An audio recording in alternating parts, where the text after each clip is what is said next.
Masih bersama saya Maido Pelfrina di Kompas Petang. Saudara, warga di Kota Depok masih kesulitan mendapatkan LPG 3 kg di pengecer dekat tempat tinggalnya.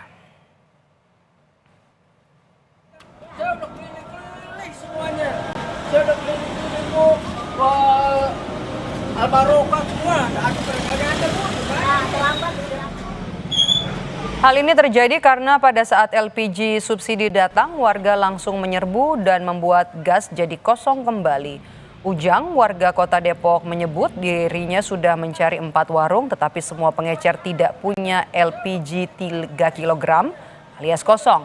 Di pengecer Kota Depok, harga LPG 3 kg berkisar di angka Rp19 hingga Rp22.000.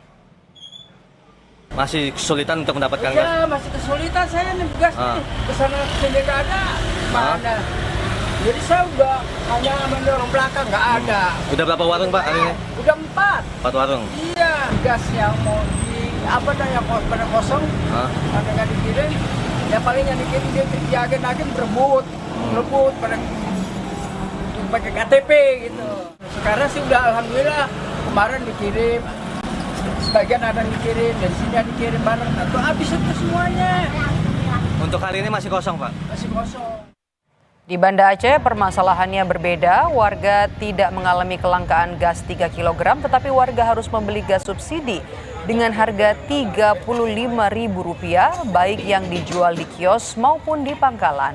Warga pun antre gas dalam operasi pasar yang digelar Pasar Tani milik Dinas Pertanian dan Perkebunan, di mana satu tabung gas 3 kg dijual dengan harga subsidi yakni Rp18.000. Kalau di luar Bu, gasnya? Di luar memang mudah kita ngambil, cuman harganya bukan tidak terjangkau sih, terjangkau, cuma lebih murah di sini. Berapa kalau di luar Bu? 35. 35. Bu, kalau di sini tuh syarat untuk ambilnya? Ya walaupun susah sedikit, namanya kita harus ngantri. Ini berapa satu Pak? Ini 18. 18. Kalau di bukan operasi pasar di luar? Di luar 35. 35 di sini kecil tuh.